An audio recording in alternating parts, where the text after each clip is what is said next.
اس کے بعد گزشتہ روز کچھ بار کونسل میدان میں آئی ہیں. نہیں کچھ اور اطلاعات آ رہی ہیں کہ وہ کچھ فیملی کو بھی ہاں میں اس طرف بھی آتا ہوں. سندھ کراچی بار, بلوچستان بار, لاہور بار اور 41 خواتین وکلا ہیں جو ہائی کورٹ اور سپریم کورٹ کی ہیں. اچھا, ان کی جانب سے کنڈمنیشن آئی, بلکہ سرفراز ڈوگر کو عہدے سے ہٹانے کا مطالبہ بھی کیا گیا خواتین کی طرف, خواتین کی جانب سے, وہ تمام بارز کی جانب سے بھی جو ان کی اب تک اسٹیٹمنٹ آئی ہے. باقی بارز کو تو غیرت آ گئی نا یار, یہ انتہائی مطلب غیر پروفیشنل قسم کے آپ کہہ سکتے ہیں کہ چیف جسٹس نے وہاں پر کنڈکٹ کیا ہے. جو مدر ہے اس جہاں پر وہ انرول ہیں ایمان مزاری, ہادی علی چٹھا صاحب, بار اسلام آباد ہائی کورٹ بار, وہ کیوں چپ ہے؟ وہ اس لیے چپ ہے کہ وہ مینج ہو گئی تھی, وہ فتح ہو گئی تھی. اتنی شرم نہیں آتی ان کو کہ یار ان کے گھر میں بھی اس طرح سے مطلب کل کو کسی اور وکیل کے ساتھ, یہ باتیں ہماری ہیں نا. اچھا, وہ کچھ رپورٹڈ ان کی ملاقاتیں تو ہم نے اعظم نذیر تارڑ کے ساتھ رپورٹ کی تھی, کچھ ان رپورٹڈ ان کی ملاقاتیں بھی ہیں, حالانکہ وہ وہی ہیں جو بعض کے الیکشن بھی اسی طرح مینج کرتے ہیں جیسے ہمارے جنرل الیکشن کرتے ہیں. نہیں میں جو بار کے جو سربراہان ہیں اس وقت, وہ واجد علی گیلانی صاحب کی پی ٹی اے کی ووٹ سے, جی ہاں, وہ حامد خان صاحب کے وہ تھے, نومینی تھے, ان کے وہ طرف سے امیدوار تھے, لیکن وہ اپنا قبلہ بدل گئے اور اس وقت بھی وہ آزاد کشمیر میں نیشنل جوڈیشل کانفرنس ہے, جوبلی ہو رہی ہے. ہاں, تو وہاں پر وہ ہاتھوں میں ہاتھ ہے اور خوش گپیاں ہیں اور یہ ساری چیزیں ہیں.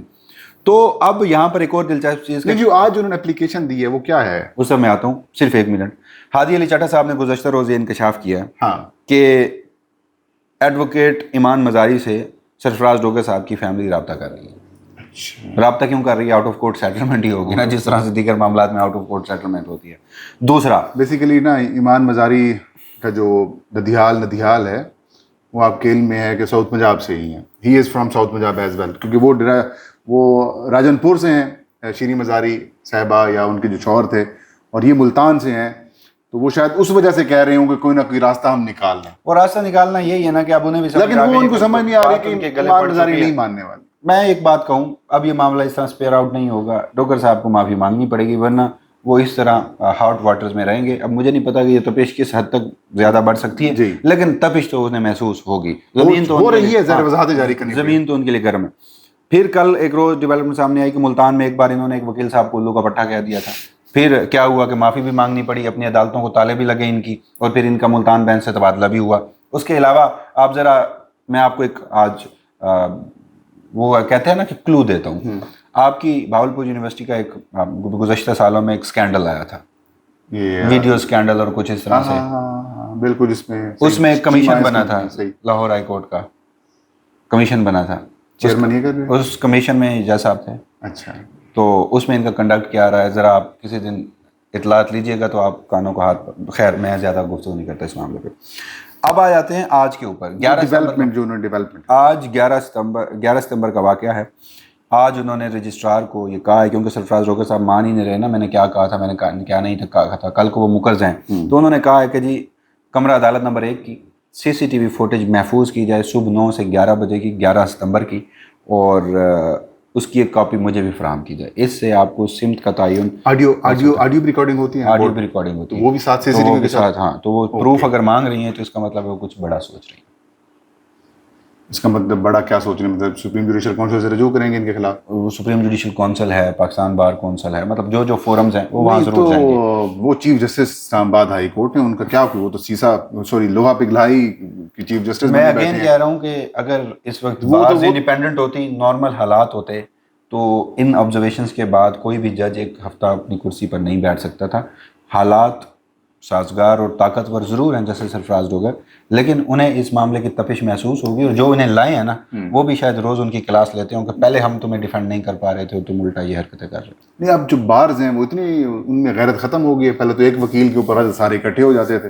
وہ اگین یار اب یہ بڑا لینتھی ٹاپک ہے کہ کس طرح سے ابھی بارز کے الیکشنز بھی ہیں. سپریم کورٹ بار کی 16 اکتوبر کو الیکشن ہے, پاکستان بار کونسلز کے الیکشنز ہیں, اس کے بعد الیکشنز ہی الیکشنز ہیں. تو وہ جس طرح سے مینیج ہوئے ہیں, اب اس پہ بندہ مزید کیا کہہ سکتا ہے. صحیح بات ہے. 190 ملین پاؤنڈ کے حوالے سے کچھ عجیب و غریب فیصلہ ہے, ذرا وہ بتائیے. فیصلہ یہ ہے کہ PTI نے درخواست دی تھی کہ اس کو جلدی سماعت کے لیے مقرر کیا جائے. آج سے 2 روز قبل اس پہ سماعت ہوئی ہے, اور چیف جسٹس سرفراز ڈوگر نے چیف جسٹس سرفراز ڈوگر کو کہا تھا کہ عمران خان کا مقدمہ جلدی سماعت کے لیے مقرر کریں. آج تحریری فیصلہ جاری ہوا ہے, اور اس میں جسٹس سرفراز ڈوگر نے ایک مرتبہ پھر یو ٹرن لیتے ہوئے لکھا ہے کہ جی رجسٹرار کو یہ ہدایات دی ہیں کہ جوڈیشل پالیسی کے مطابق مقدمہ سماعت کے لیے مقرر کریں. کون سی جوڈیشل وہ کیڑی جوڈیشل پالیسی ہمیں تو نہیں پتہ. اب یہ یعنی اب کوئی تاریخ نہیں دی گئی, اور اس میں بھی وہی ہے کہ جب تک توشہ خانہ 3 جو کہ جس کو عرف عام میں 2 کہا جاتا ہے اس کا فیصلہ نہیں ہوگا, اس میں عمران خان کو کنوکٹ نہیں کیا جائے گا, تب تک یہ مقدمہ سماعت کے لیے مقرر نہیں ہوگا. بہت شکریہ وسیم صاحب. ناظرین آخر میں ایک بڑی انٹرسٹنگ قسم کی سٹوری ہے. انٹرسٹنگ کیا, بڑی افسوسناک صورتحال ہے. آپ کا بھی تعلق اسی ساؤتھ پنجاب سے, میرا بھی اسی تعلق ساؤتھ پنجاب سے ہے. سیلاب نے اس وقت کم و بیش آپ یوں کہہ سکتے ہیں کہ تقریباً جنوبی پنجاب سے لے کر جہاں جہاں سے دریائے ستلج, چناب یا جو باقی جو دریا جہاں پر بارشیں ہوئی ہیں وہاں سے لوگ بڑی مشکلات کا شکار ہیں.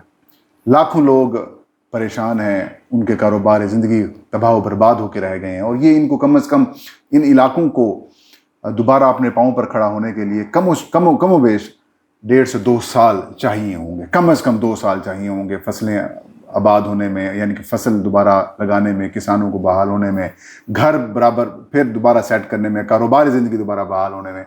ایسے میں کل وزیر اعظم شہباز شریف کی جانب سے ایک مذاق کیا گیا قوم کے ساتھ.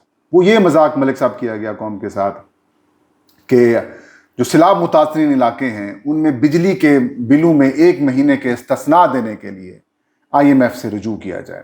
وزیر اعظم شہباز شریف نے حکام کو یہ ہدایت دی ہے کہ IMF سے رجوع کیا جائے. وزیر اعظم کہتے تھے بیگرز آر ناٹ چوزرز یا بیگرز کانٹ بی چوزرز.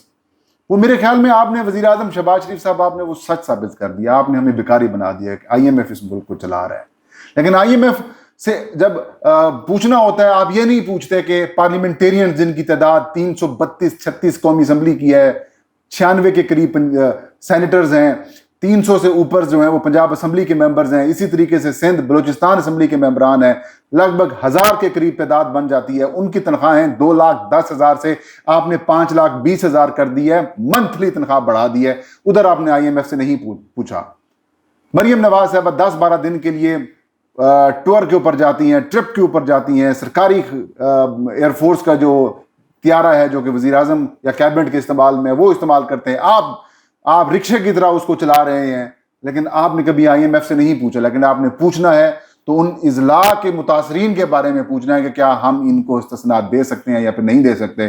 بڑا ہی مذاق, بیہودہ قسم کا یہ مذاق کیا گیا ہے. میں نے ٹویٹ کیا تھا ایک, وہ یہاں پر میں نہیں دہراؤں گا, لیکن یہ اس جیسا ملتا جلتا ہی ہے ملک صاحب. بڑی افسوسناک صورتحال ہے. میں نے کہی آپ کے ساتھ سٹوری بھی اپڈیٹ کر دیں. یہ تھا آج کا ویلاگ. فہیم اختر اور ملک وسیم کو اجازت دیجیے. اللہ ہم سب کا حامی و ناصر ہو.